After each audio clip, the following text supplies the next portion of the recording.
Terima kasih Anda masih di Sindo Siang bersama saya Camar Henda.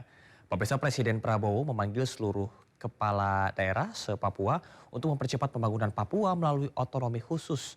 Presiden Prabowo menegaskan kepala daerah harus fokus pada ketahanan pangan dan dirinya tak segan mencopot pejabat yang tidak mampu. Dalam arahan kepada gubernur, bupati, dan wali kota se-Papua, Presiden Prabowo menyebut Papua memiliki potensi besar dan tak boleh tertinggal dengan daerah lain. Menurutnya, negara yang maju adalah negara yang mampu menjamin kebutuhan makan seluruh rakyatnya. Karena itu, pemerintah mendorong terwujudnya swasembada pangan di Papua hingga ke tingkat kabupaten bahkan desa agar daerah tetap bisa bertahan saat terjadi bencana atau gangguan distribusi. Prabowo menegaskan tidak segan mencopot pejabat yang menyeleweng dan tak bisa menjalankan tugasnya demi rakyat. Kita tidak akan ragu-ragu mencopot, memecat pejabat-pejabat yang tidak mampu. Khusus untuk Papua, kita harus percepat pembangunan di Papua di semua bidang. Tapi sekali lagi, sebagaimana saya sudah bertahun-tahun menggarisbawahi bahwa dasar dari semua kehidupan bangsa adalah kemampuan bangsa itu untuk menjamin makanan untuk rakyatnya. Selain pangan, Presiden Prabowo juga menekankan pentingnya swasembada energi di setiap daerah dan upaya percepatan pembangunan infrastruktur, termasuk jalan Trans Papua untuk menurunkan biaya logistik. Dari Jakarta, Jen Cahyani, Damar Wicaksono, Yudi Permana, iNews melaporkan. Meski ijazah Jokowi ditunjukkan di gelar perkara, Roy Suryo CS menyatakan 99,9% ijazah Jokowi palsu.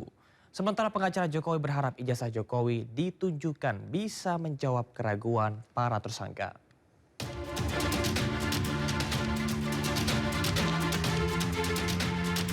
Polda Metro Jaya telah melakukan gelar perkara khusus ijazah Jokowi pada Senin 15 Desember 2025. Para tersangka telah dihadirkan. Bahkan dalam gelar perkara tersebut, polisi telah menunjukkan ijazah yang diklaim asli milik Presiden ke-7 RI Joko Widodo. Namun demikian, Roy Suryo tetap pada pendiriannya dan menyatakan 99,9% ijazah Jokowi palsu. Hasil dari kami tentang 99,9% palsu itu tidak berubah, tidak bergeser 1 mili pun. Ya, bahkan sampai the last minute, kami akhirnya sama seperti klaster 1 tadi, dipertunjukkan sebuah barang yang diklaim itu adalah ijazah asli, katanya ijazah analog dari seorang yang namanya Joko Widodo. Sementara itu, kuasa hukum Jokowi berharap gelar perkara khusus yang dilakukan bisa menjawab keraguan tim Roy Suryo CS. Terlebih menurut pengacara, ijazah Jokowi ditunjukkan dalam gelar perkara tersebut. Telah ditunjukkan ijazah asli Pak Jokowi kepada peserta gelar, khususnya para tersangka dan kuasa hukumnya. Jadi ini yang patut mungkin kita highlight juga, bahwa semua pertanyaan yang mungkin mereka punya selama ini telah terjawab. Secara clear sudah dilihat semua ijazahnya, dari ijazah SMA dan juga ijazah kuliah S1 Pak Jokowi. Sebelumnya Polda Metro Jaya telah tetapkan 8 orang menjadi tersangka kasus tudingan ijazah palsu Jokowi. 8 tersangka tersebut telah dicegah berpergian ke luar negeri. Meski demikian, para tersangka diperbolehkan beraktivitas seperti biasa.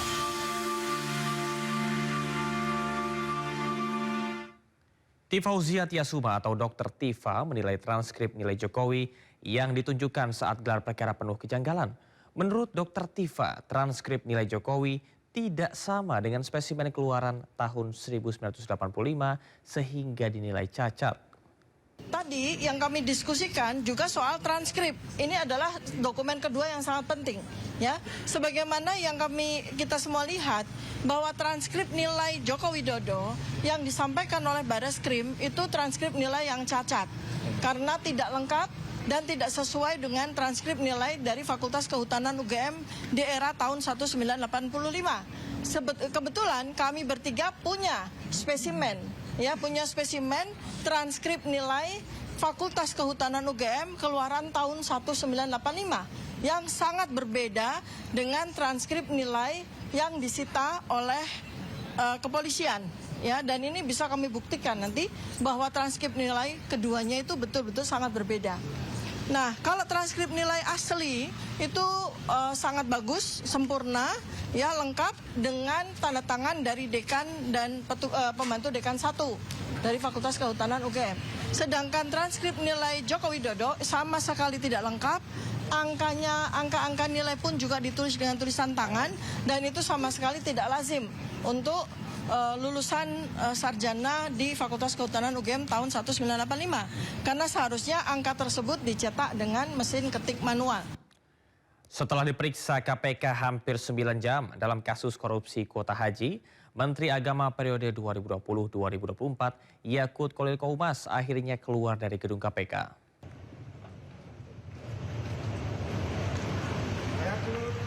Yakut memilih tidak banyak berkomentar terkait dengan materi pemeriksaan KPK. Yakut tidak memberikan informasi apapun terkait dengan dugaan korupsi kuota haji yang menyeret namanya. Menteri Agama era Presiden Jokowi meminta semua pertanyaan wartawan ditanyakan kepada penyidik. Yakut juga enggan berkomentar terkait dengan hasil pengecekan dan pencarian bukti saat KPK melakukan investigasi ke Arab Saudi. Jangan ke saya, ya. Sudah memberikan keterangan kepada penyidik. Nanti lengkapnya tolong ditanyakan langsung ke. Kemudian pendalaman terkait dengan fasilitas-fasilitas yang digunakan. Maka penyidik juga berangkat ke Arab Saudi untuk mengecek secara langsung di lapangan seperti apa fasilitas-fasilitas yang digunakan untuk penyelenggaraan ibadah haji, termasuk ketersediaannya seperti apa, ya, dan juga mekanisme dalam mendapatkan layanan ibadah haji ini, ya, karena dalam sistem pelayanan atau sistem registrasinya itu para PIHK ini di pool, ya, di beberapa titik asosiasi sehingga nanti yang memasukkan ke dalam aplikasi itu adalah pihak-pihak di asosiasi. Nah, itu kan juga didalami. KPK terus mendalami aliran dana kasus korupsi kuota haji di Kementerian Agama. Berbagai pihak telah diperiksa, termasuk mantan Menteri Agama Yakut Khalil Qomas yang telah dicegah ke luar negeri.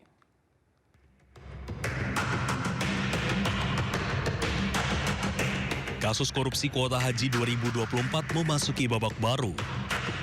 Komisi Pemberantasan Korupsi menyebut aliran dana jual beli kuota haji khusus 2024 mengalir secara berjenjang sampai ke pucuk pimpinan di Kementerian Agama. Pelaksana tugas Deputi Penindakan dan Eksekusi KPK, Asep Guntur Rahayu menyebut aliran dana berasal dari agen travel dan besarannya berkisar 2.600 hingga 7.000 dolar AS untuk setiap kuota yang diberikan.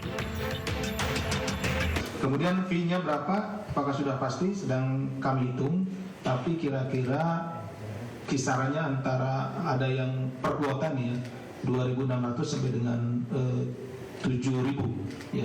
Ada hitung-hitungan kasarnya, ada yang sudah menghitung 10.000 dikalikan sekian, itu kan ada nilainya, ada yang sampai sekian triliun dan lain-lain. Ya bisa itu nilai-nilai kasar, tapi hitungannya ada yang 2.600 sampai dengan 7.000 US dollar per kuota. Kasus dugaan korupsi kuota haji 2024 telah naik ke tahap penyidikan, tapi KPK belum menetapkan tersangka. Sejauh ini total sudah ada 3 orang yang dicegah ke luar negeri, salah satunya adalah Yakut Khalil Qomas.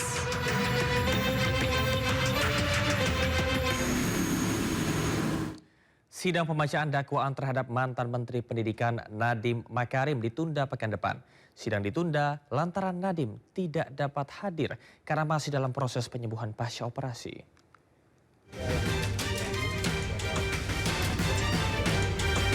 Sidang perdana kasus dugaan korupsi pengadaan laptop Chromebook digelar di Pengadilan Tipikor, Jakarta Pusat. Sidang beragenda pembacaan dakwaan terhadap Nadiem Makarim dan 3 terdakwa lainnya. Lantaran tidak hadir karena baru melakukan operasi, hakim memutuskan pembacaan dakwaan untuk Nadiem ditunda minggu depan, yakni tanggal 23 Desember 2025 mendatang. Saya dan Nadiem dan keluarga sebetulnya sangat berharap ini bisa terjadi hari ini, persidangan ini, jadi bisa cepat-cepat, bisa semuanya selesai. Tapi ternyata kesehatan anak saya tidak memungkinkan itu, karena dia selama 4 tahun ini sebetulnya sudah mulai dengan penyakitnya itu dan sudah 1 kali dioperasi sebulan yang lalu, kemudian kali ini 2 hari yang lalu dioperasi lagi untuk penyakit yang sama. Apabila belum sehat, maka sesuai dengan ketentuan undang-undang, maka persidangan tidak dapat dilakukan. Jadi ukurannya bukan pakai Zoom atau tidak pakai Zoom, tetapi ukurannya adalah apakah Pak Nadiem dalam keadaan sehat untuk bisa mengikuti sidang. Nadiem Makarim sebelumnya sempat mengajukan pra-peradilan, namun permohonan tersebut seluruhnya ditolak Hakim Pra-Peradilan Pengadilan Negeri Jakarta Selatan. Hakim menyebutkan bahwa penetapan tersangka oleh Kejaksaan Agung dalam kasus dugaan korupsi pengadaan laptop Chromebook sah menurut hukum. Dari Jakarta, Ismalia Leman, iNews melaporkan. Pemirsa, Pengadilan Negeri Jakarta Pusat menggelar sidang pembacaan dakwaan kasus penghasutan aksi demonstrasi dengan terdakwa Direktur Eksekutif Lokataru Del Pedro Marhaen dan 3 terdakwa lainnya. Sidang dihadiri oleh puluhan pendukung Del Pedro CS. 4 terdakwa kasus penghasutan aksi demonstrasi yang terdiri dari Del Pedro Marhaen, Muzaffar Salim, Syahdan Hussein, dan Khorik Anhar sempat berorasi sebelum persidangan dimulai. Sidang pembacaan dakwaan ini dihadiri puluhan pendukung Del Pedro CS yang memenuhi ruang sidang Kusuma Atmaja 4, Pengadilan Negeri Jakarta Pusat. Mereka terlihat kompak mengenakan slayer bertuliskan "Semakin ditekan, semakin melawan". Sebelumnya Del Pedro dan ketiga terdakwa lainnya ditetapkan sebagai tersangka dalam perkara dugaan penghasutan terkait dengan demo Agustus 2025. Del Pedro CS sempat mengajukan gugatan pra-peradilan namun ditolak oleh majelis hakim.